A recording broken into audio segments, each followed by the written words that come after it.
All right, it's 1 o'clock and I want to be very conscious of your time, and we know everyone's busy. So I want to say welcome to our October webinar of our DEI Leader Network. I'm Denise Rosemond, one of the managing partners of Diversity Works. I will be facilitating this session, and I have Holly Wittenberg and Elizabeth Curran, co-founders of Diversity Work. They're also here in the background.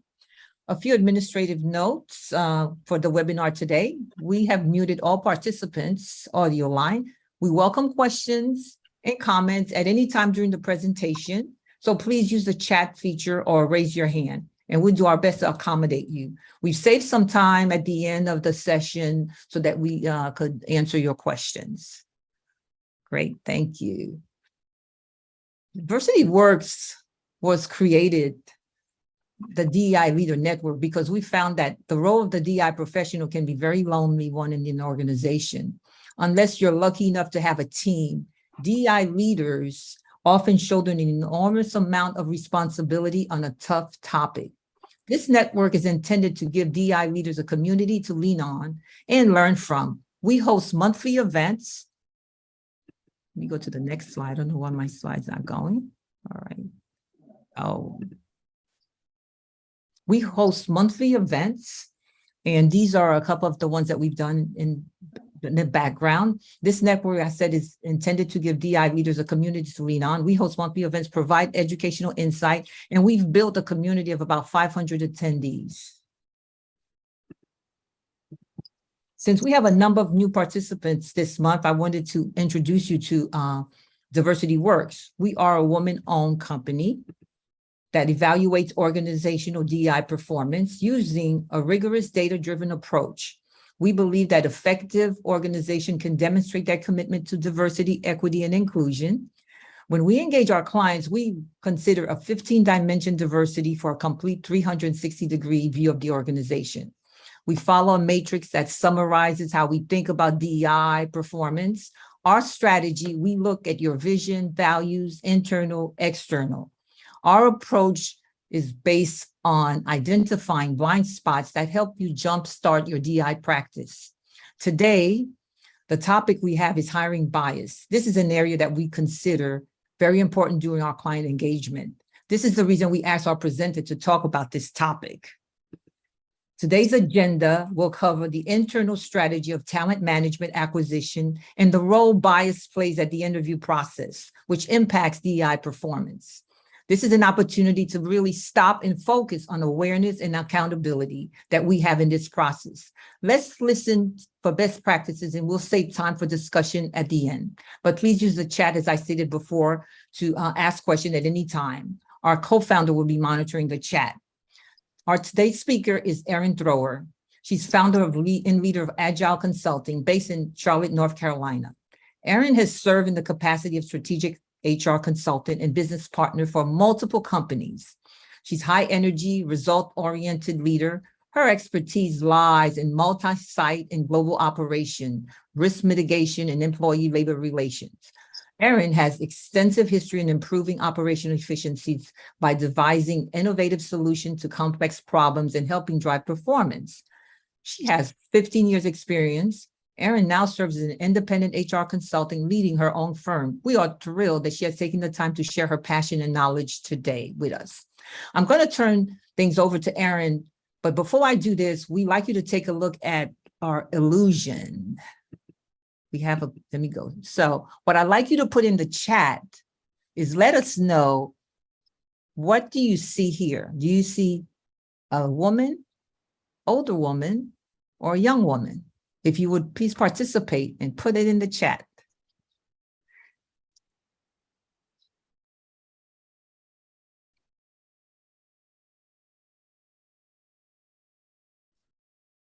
All right, we have a couple of people that are putting different things in the chat. Some people saying young woman. Some say both, okay. Tessa saw the older woman first. We'll just let you. So indicate in the chat if you're a younger woman, if you see a younger woman, or older woman. A lot of people are saying young woman, okay.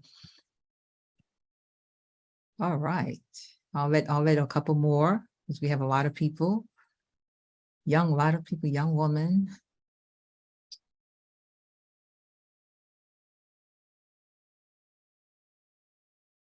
Scientist says that depending on your age, if you're struggling to see them both, you might see a younger woman. Look at the chin of the older woman and look at her nose and her ears and her eyes to see. Does everyone see it now? If you look at over here, that'll show the younger woman. And then if you look at here, you'll see the older woman. The study claims again that it depends on your age and where you are in the process as far as our mindset. The reason that we wanted to do this with you today, we're going to have Erin speak on this, is about bias. Is unconscious bias in recruitment a myth or reality?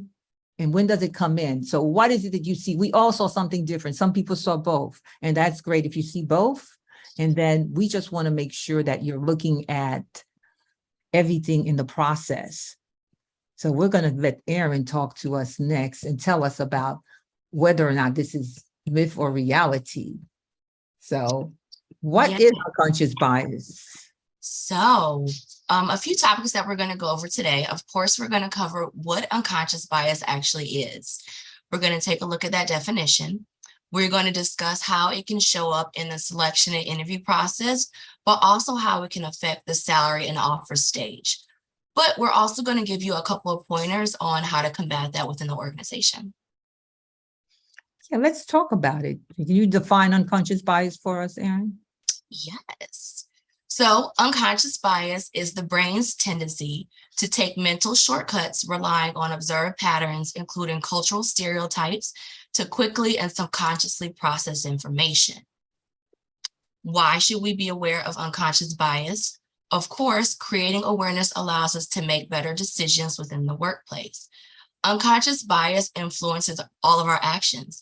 So if we're able to understand and address bias, we can learn how to mitigate it, resulting in hiring more qualified and impactful candidates. Awesome. And I've heard it said that unconscious bias, or we learn our biases by the age of 4. Can you tell me a little bit more about that and how that impacts the hiring process, and how do we handle this information? That's something that we don't have a chance to handle or to manage at times? Of or course. do we manage it? Yes. So when you think about it, we receive 11 million bits of information every moment of the day. But consciously, we can only process about 40 bits of that information. Therefore, 99.9% of our thought are unconscious. When we think back to the picture that we just saw, about half of us said they saw the older woman first, the other half said they saw the younger lady. That was an unconscious bias of what our brain processed as a preference to see first. We made those decisions without even really thinking about it or acknowledging it. It's kind of like when you stop at a red light. From the moment we're in a preschool, we learn that game, red light, green light. Red means stop, yellow means slow, green means go. When we stop at a red light, we don't have to think, okay, let me stop. We automatically stop the car. Unconsciously, we process that and it becomes just a normal action that we process. Those same types of unconscious processing of information and bits can show up in the hiring process. Wow. Wow. So tell us, in the hiring process, define for us the gender bias. How does it appear? If I am a recruiter and I'm recruiting someone, what do I need to be conscious of? So throughout the hiring process, of course, bias can show up in many forms, but some of the most prevalent ways that I've seen it is through gender, school, racial, and affinity.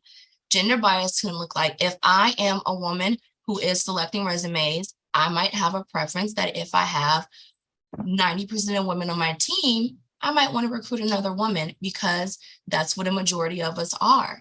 There can also be a preference vice versa. If there is a male predominant team that we only want to keep males in the workplace or recruit for males for a certain position, then we would recruit specifically male candidates. For some construction roles, there might be where we're eliminating candidates because we feel as though, oh, I'm not sure if a woman can perform in the same capacity as a man can. So their gender bias can be very prevalent throughout the selection process.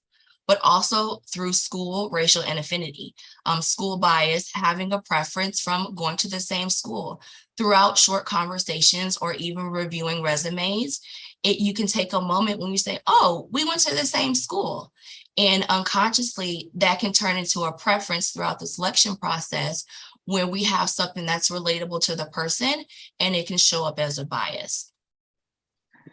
Well, is that a myth or reality? Again, we get back to it. So What it's would be definitely wrong? reality. Yes, it is definitely reality because of the amount of information that we process unconsciously. We are naturally drawn to things that are similar and familiar to us. Okay, yeah, tell us about the interview process again, because I've heard, we deal with a lot of organization and this is a very challenging aspect of their business. So how we want to make sure that, again, talk about how this appears, even within a team. So in the interview selection process, when we're selecting our interviewing team, it is important not to select people who are just our friends. When we're selecting a panel or we're selecting a team to interview a candidate, we want to make sure that it's an accurate representation of the company. So we're making sure that we are including both male and female counterparts. We are making sure that we include individuals of different races and nationalities to actually represent the organization. When we look at resume and profile, so this is a big one. I have a lot of managers who come to me, and as soon as they get a resume to review, they will go to Google and they will try and find the person on LinkedIn or any other social media websites, and they will pull it up. And unconsciously, we're doing that to formulate an opinion about the person before we're even meeting them, to see if they have any pictures, to see if they have any posts, what they're posting about. That's bias. We're formulating a bias before we even meet the person based off of our own preferences and our own beliefs. And when we're looking at the candidate, we want to make sure that they are a culture fit versus a culture add. A culture add versus a culture fit. Meaning, do they fit into our organization just because, oh, I think I can get along with this person in the workplace. I think we could be friends, versus what value do they bring to the team? What skill sets do they bring to the team? Where are the gaps that this person can actively fill in? We want to consider all of these options when making the decision, when reviewing processes, when reviewing interviews and going through the processes to make sure that we are selecting candidates solely off of their skills. Well, someone might say to you, what's wrong with the culture fit? It's important that the person, follows the culture line. We want them to be part of the group. Well, what do you say to those individuals? So culture is very important. We spend a majority of our time at work, so we want everyone to be comfortable in the workplace. But what makes an organization strong and what makes us successful is having those differences in opinions, having diversity throughout the organization. So when we hire people and recruit people to bring them in and have them as a culture add, they're helping us grow. They're helping us reach more people, leap to higher bounds versus staying stagnant with the same type of thoughts and ideologies, staying the same, and really just going to the workplace where everyone's thought process is the same. What helps us get to the next level really are those employees who challenge us and help us think outside of the box. Exactly. Research indicates that having that diverse group, having people that are different, not like you, not doing groupthink, is an enhancement to your organization. It's also innovative for that. Mhm. I really like that piece when you talk about culture fit. I've heard this culture fit so long. The person doesn't fit our culture, is not part of our process. How can we mitigate this process for the client also and for the recruiters to talk to them about it? Yes. So there are a few things that we can do as far as mitigating the process. So when we go ahead and take a look at certain questions that I've had managers ask, and I want to just do like a quick poll, just put a 1 in the chat if anyone has ever been asked these questions or has ever asked these questions throughout the interview or hiring process. We'll give everybody a second to put it in. Go ahead. And it doesn't have to be in the interview stage, it can be casual conversation before the interview actually starts. Wow. See, a So lot of people have one. So. yes, I see a lot of ones. So these questions are very good examples of things that should not be asked in the workplace through the interview process, because they can create unconscious bias. I see you're pregnant. When are you due? That will get us forethinking of how long is she going to be here in this role? Are we going to have to backfill her? How is this going to affect the organization? Should we be hiring her? When we know pregnancy is a protected class. So that can lead to horrible things on down the line. How do you spend your weekend? Are we really inquiring on how they spend their weekend, or do we want to know if they have children, if they'll be able to work long hours? How long have you had your TikTok? We're formulating an opinion about social media, pulling up that information. I see a lot about holidays where people assume that they are Christian and they celebrate all of the holidays. And when it's brought up in the conversation, unbeknownst to them, the candidate may feel uncomfortable in answering that. And we already have an opinion formulated for that candidate. So it's very, very important that we are cautious of the questions that we are asking, because we can formulate an opinion based off of our preference. Me personally, tattoos in the workplace in the interview process, when I was newer in my interview stages in my HR career, I had a preference of not liking to see tattoos when a candidate came in for an interview. But I had to stop myself and say, do the tattoos really affect how they can perform the job? Or is that just a personal preference? So these can show up in different ways. So if you've ever asked anyone these types of questions, or been asked these types of questions, keep in the back of your mind, they can be leading, and this can help us form bias. And this also can really hurt the organization for a lawsuit in the future if you're not careful what the questions that you're asking. And one thing someone put in, they asked them their religion, are you Jewish? Or, and I see somebody's asking bias in the job description. How are you all looking at bias in the job description? What recommendations would you make for this? So HR is tasked with trying to eliminate bias and mitigate that risk as best as we possibly can. One of the best ways to try and eliminate bias, especially in the job description stage, is to partner with your HR counterpart. Have a conversation. Do this regularly. I advise all of my managers that if you have a job description, especially if it hasn't been updated in years, partner with them on a regular basis, because we all know that roles change, terms change, verbiage changes, how candidates and people identify changes all the time. So we want to make sure that our job descriptions are, one, all-inclusive, and two, specifically focus on the skills needed to perform the job accurately. Awesome. Awesome. So these are questions you should ask. That's you should not ask, correct? We want to make sure that everyone is aware of that, and really partner with your recruiter, partner with your HR professional, so that you don't put yourself in jeopardy. And that's one of the reasons that when we do our assessments and when we do our engagement, we really talk with our CEO and our leaders so that they understand the application process and what it entails. I see a message here. Let's see, someone wanted to know about the application process. Oh, right. The application process is accessible for those with disabilities. Yes. So that's a great point out.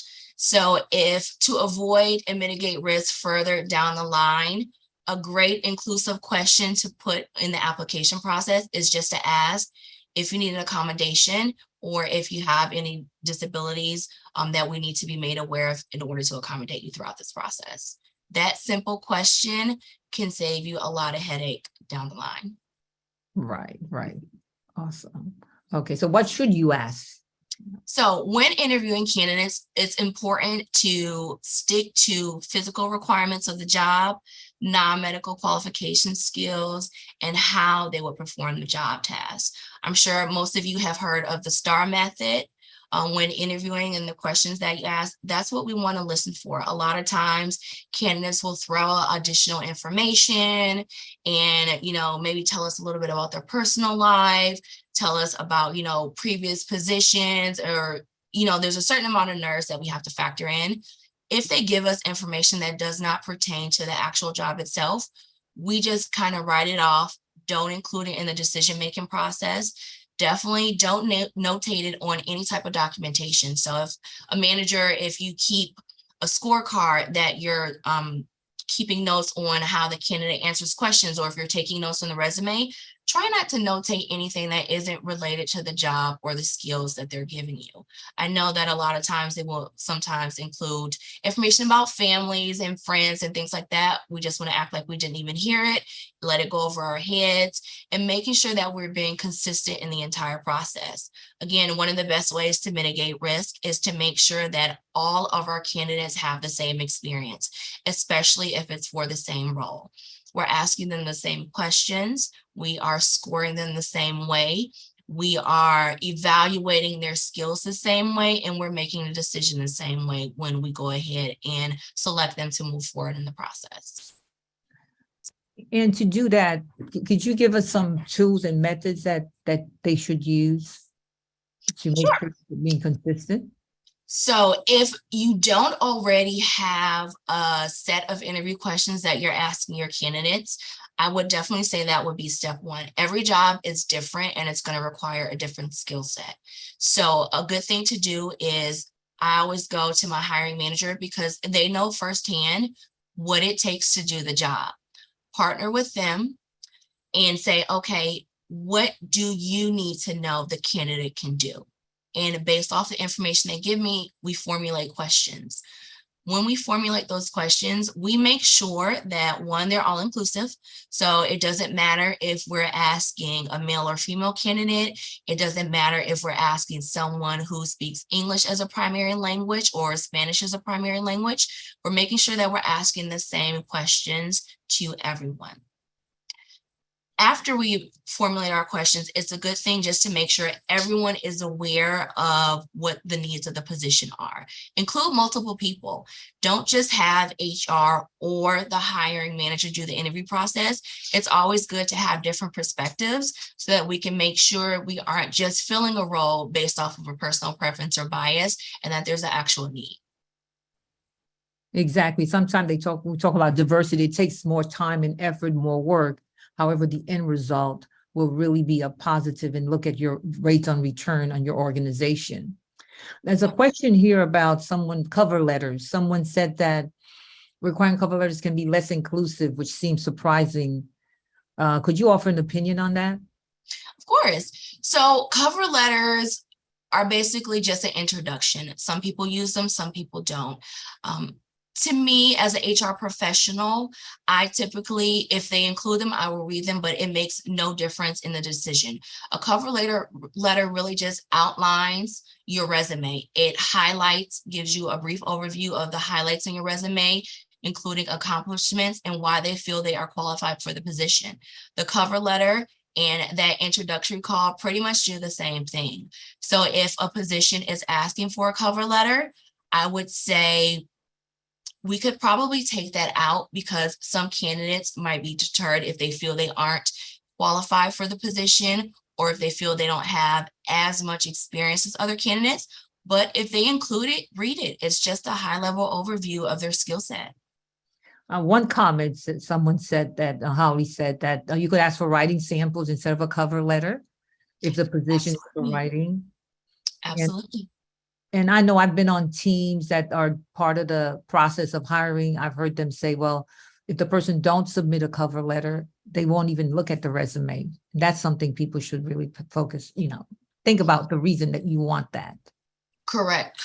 And as Holly pointed out, cover letters versus a writing sample is a great way just to get a gauge of grammar use, punctuation, if that's something that you want to measure for the role. But make sure you stay consistent. Make sure we're collecting writing samples for everyone. All right. Consistency is the key. It is.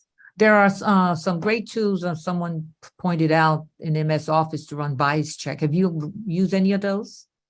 So personally, no, I have not used any of those specific tools, but there are great tools available and resources for leaders and organizations. There are trainings available on the internet through a quick Google search. There are definitely third-party organizations that you want to reach out to if you don't have an internal department that handles diversity and inclusion that can kind of help you mitigate that risk. Take a look at your organization as a whole and kind of identify if we have any bias. If we do have bias, where is it kind of showing up? Right. And as far as for the recruitment, what do you recommend? Any type of bias training or courses for the team, recruitment team, and organization that you've been working with? What have you seen so far? So I definitely think that an annual bias training is a great idea for organizations large and small. Bias, like we said, can show up without us even realizing it. Going back to the picture of the young lady and the old woman, we had no idea what we were going to see first.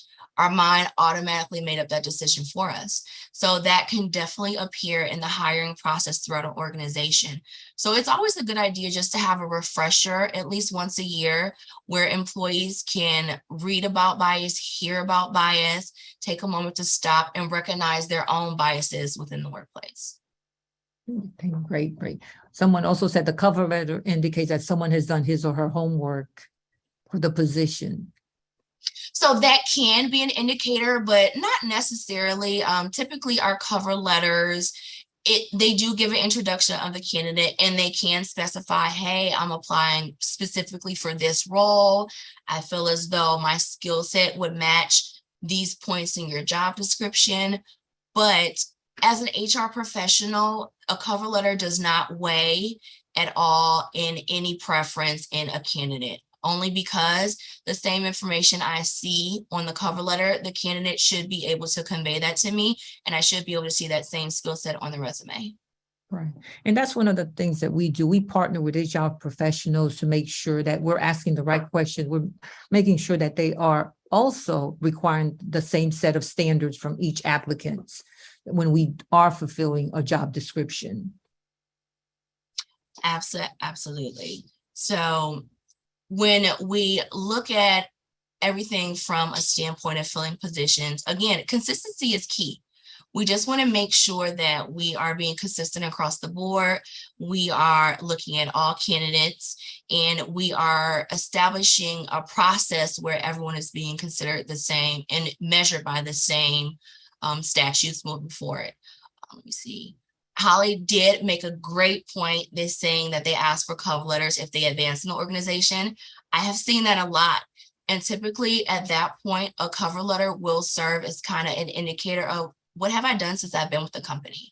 That at that point, if HR does ask for a cover letter or if one is submitted with a resume, it could just be a good indicator. Of course, you submit a updated resume, but what have you done since you've been here? Have you participated in any programs? Have you initiated any new processes and outlines, anything like that? So the cover letter definitely serves for a different purpose if you are internal versus external. Awesome, awesome.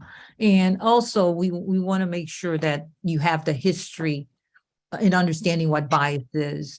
It's important, as Erin stated, to do a yearly check on that, looking at what that means, because everybody's trying to do bias training, but it's really getting your team, especially the teams that are really interviewing individuals that are coming into the organization or potential, making sure that you're consistent. You're looking at, it's not anyone's fault. I hear a lot of people say, well, I'm not biased, but we all are biased. I have my biases and so do you.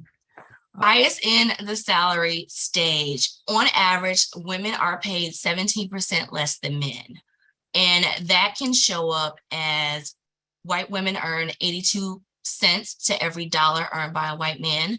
Black and Latina women receive 64 and 57 cents respectively to every dollar earned by white non-Hispanic male counterparts. So when we consider bias in the salary and the offer stage, we really should be taking a look at, do we have a salary range or is someone just giving us a number?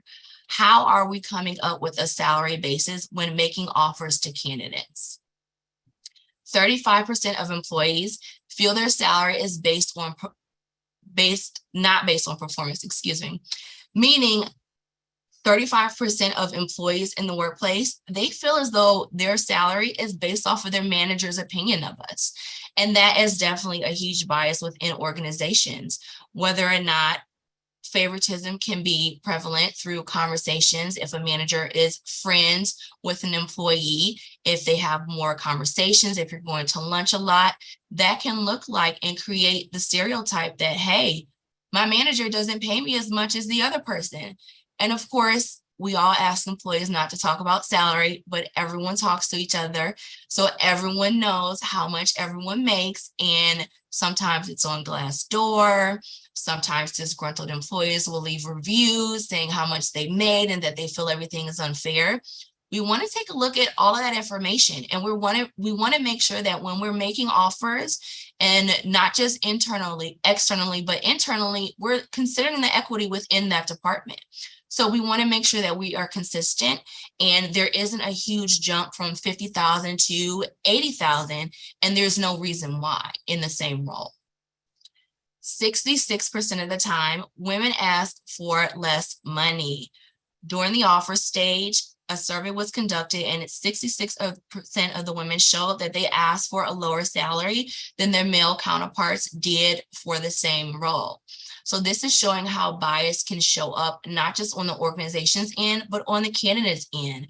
One good way to combat this is if we see that an employee is asking for a lower salary and it would throw them completely off on our internal equity, we might respond to them saying, hey, I know that you stated that you would like to be at 90K, but our range for this role is 100 to 120K a year. So that's one way to kind of combat that bias in that process when the organization is not the one exhibiting the bias. And lastly, 75% of candidates say they would not apply. A conducted survey showed that 75% of applicants would not apply to an organization with a wage gap or a history of wage disparity. Meaning, if you are on the news, if you get an EEOC charge, all of that information is public knowledge and public record. We can see that, organizations can see that, applicants and candidates can see that. And applicants do their research. It is a highly competitive field when applying to different organizations. So you want to make sure that you aren't discounting any employees. We aren't losing any employees, that we're not limiting ourselves to a smaller candidate pool because there are rumors of us having a wage gap, or it's been proven that we have a wage gap. We want to be the best in our industry. So one way to do that is to maintain consistency and to always put our best foot forward when we are selecting in the interviewing and hiring process. Awesome. Someone asked in the chat room about disability, if you could talk a bit about that. The fact that a lot of people are really afraid or fearful of really telling about their disability so that they are rejected even before they've had a chance to apply, or to disclose that, or even to disclose reasonable accommodation. What would you recommend, and what have you seen? So again, a really, really easy way to combat this is in the application process. Ask them, do you have any accommodations needed for the interview? If they have any accommodations needed for the interview, if it's definitely reasonable, then we can go ahead and implement that. That will kind of give us a gauge of if they will need an accommodation throughout the entire process. But it's important to make the candidate feel comfortable. If we can accommodate them and it's reasonable. For instance, I had an employee who interviewed for a chat position, like the chat customer service, but they were deaf. So they did ask for a sign language interpreter throughout the interview process. That is a reasonable accommodation. We can go ahead and see if we can provide an interpreter for that interview process, because when we take a look at the candidate, whether or not they could hear coherently did not affect their ability to answer questions via chat. So discarding that portion of it, we were able to accommodate them, have them go through the interview process where they felt comfortable to disclose, hey, look, I don't need this on a regular basis. I just need this through the interview process to help us communicate. if we put that question in there, again, it'll be a good gauge of if the employee may need additional accommodations down the line. But the key is making the candidate feel comfortable, and even the internal employee feel comfortable in a workplace that we can embrace disabilities if an employee has one, where they don't feel uncomfortable asking for assistance or making us aware of this. Oh, thank you, Erin. Another person asked that about veterans, bias against veterans. What I've seen, and you tell me that there's mostly been positive feedback on veterans, but it could be that that person is experiencing that. So we do honor that and respect that. What have you seen in your interactions and interviews? So I have seen it go both ways. And again, it can go through, oh, hey, you served, I served too. Tell me about your experience while you were overseas. It can be going back to a place of comfort where the manager and the candidate are bonding. And just because we have similarities, that can unconsciously turn into a preference, versus I can see it come through as a manager stating, oh, I don't want to interview this person because they may have PTSD. And I don't know how they'll be in the workplace. I don't know if PTSD is safe. Well, we're not medical professions, that's not our position to make that assumption. So I have seen it go both ways. So if we do have a candidate that is a veteran or is actively serving, I would say do your best to push that information to the back of your mind. And again, just focus on the skills. Great. And something else too about men and women requiring different salaries, and the tendency that someone in the chat indicated is that women tend not to ask for more regarding their salary. What have you seen, and how can we help mitigate this? It is honestly an assumption, one, that the candidates are making, and two, that men tend to be more forthcoming and straightforward than men do in the hiring process. Whereas women are more likely willing to negotiate and have a conversation. Men have been shown to come in and say, hey, they shoot very high and say, this is what I expect for this role. And typically that's another form of bias where we assume that, hey, I might not be able to ask for as much because this gentleman over here has been with the organization, a couple years longer, or this gentleman over here may seem more qualified. It's just a personal preference, and it's honestly an assumption.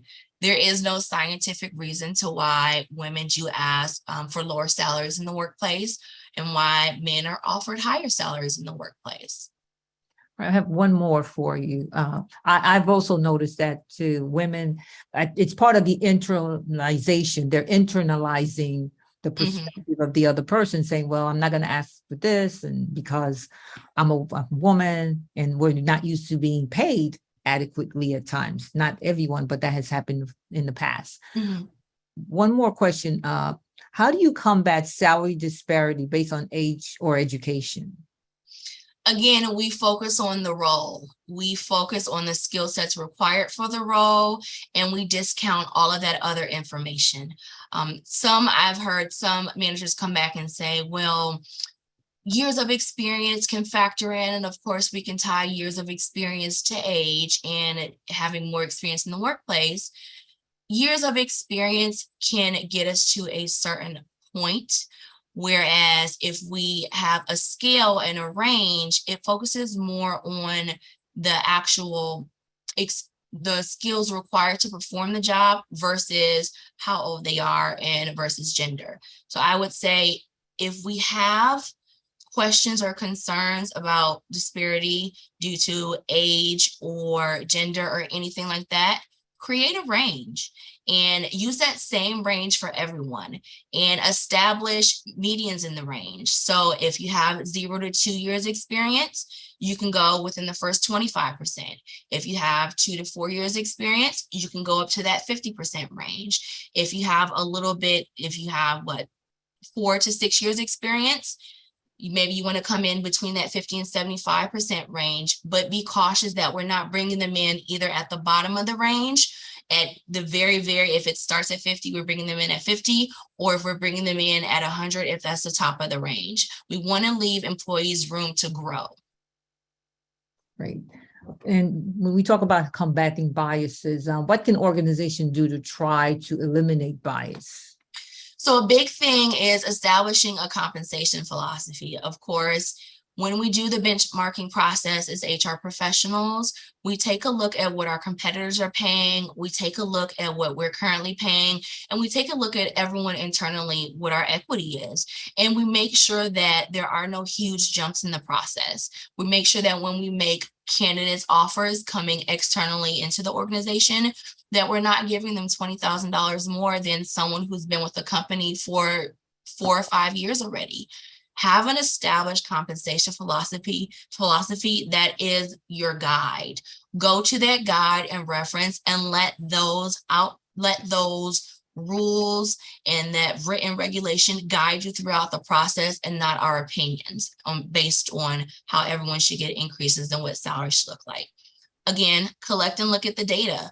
Benchmarking is a great tool, and all that really is taking a look at internal salaries versus external salaries. What are we paying versus what our competitors are paying?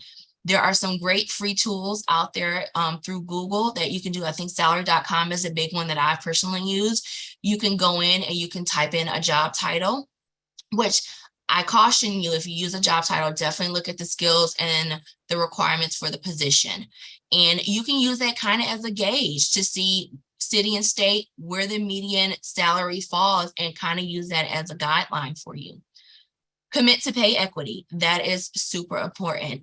Taking a look at internally what our equity looks like throughout all of our employees, making sure, again, that we don't have a newly hired employee making $20,000 more than an employee that's been with us for 5 or 6 years, and making sure that we're giving increases at a percentage in a range based off of performance versus, oh, I'm going to give Sally a 20K increase because we get along great in meetings, she's super friendly, and then I'm only going to give Jill a $5,000 increase because she's not as vocal.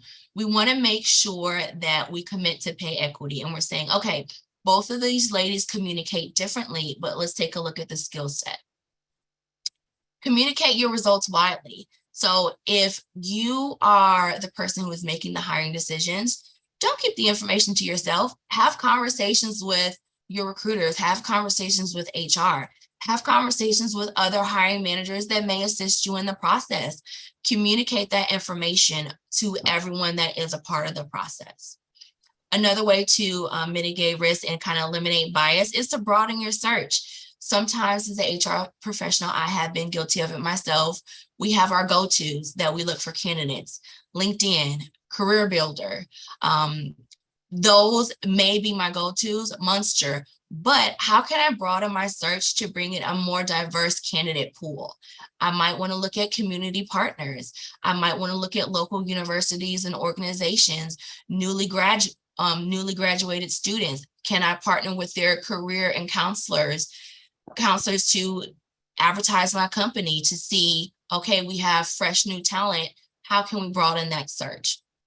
Ignore pedigree. I have seen a lot of managers discount schools that they feel aren't as strong as other schools or have a reputation where they feel the curriculum might not be as good. That does not matter.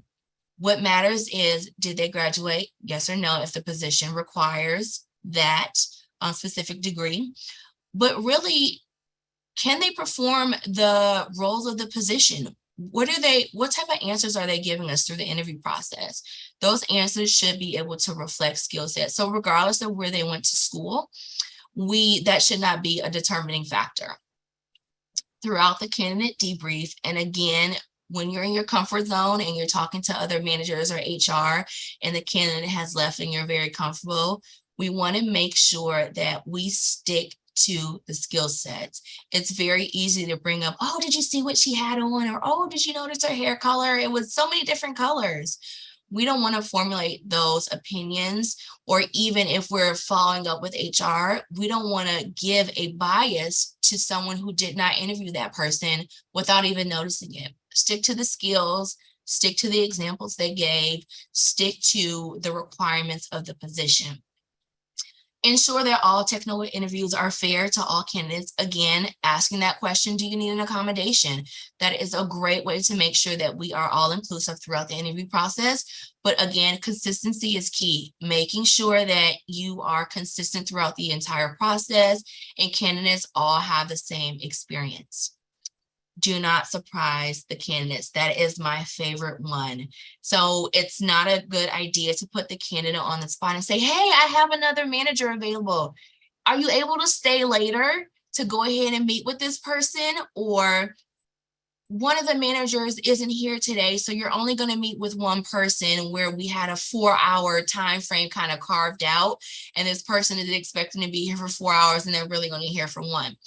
If any changes need to be made and communicated, they need to be done so before the date of the interview, giving the candidate as much notice as possible. And if we need to reschedule, then we need to reschedule. And then, of course, make reasonable accommodations if requested.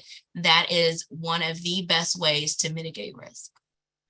Okay, well, great. Thank you for all that base information. It was very helpful and thorough. And we want you all, what I'm hearing is consistency, awareness, and making sure that you are looking at your own bias. We all have it. Mhm. We move on.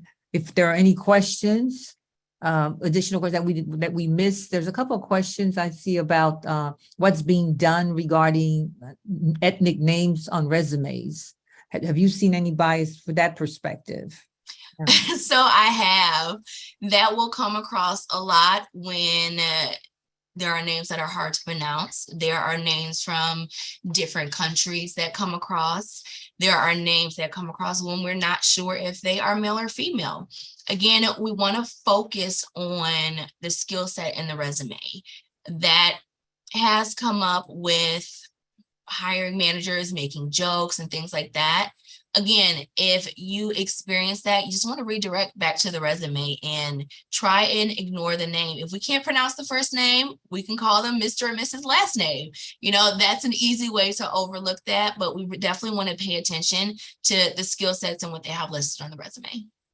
And if anyone has any questions that we didn't cover, and there was a lot of questions, thank you very much. And please, you could come off mute now and ask that. We have a few minutes before we wrap up. All right, let's see. All right. So, Hi, I have a question. okay, go ahead. So I am one of those people with a very Hispanic last name, and it's hyphenated. And so I have a really long name like Maria Conchita Alonso, and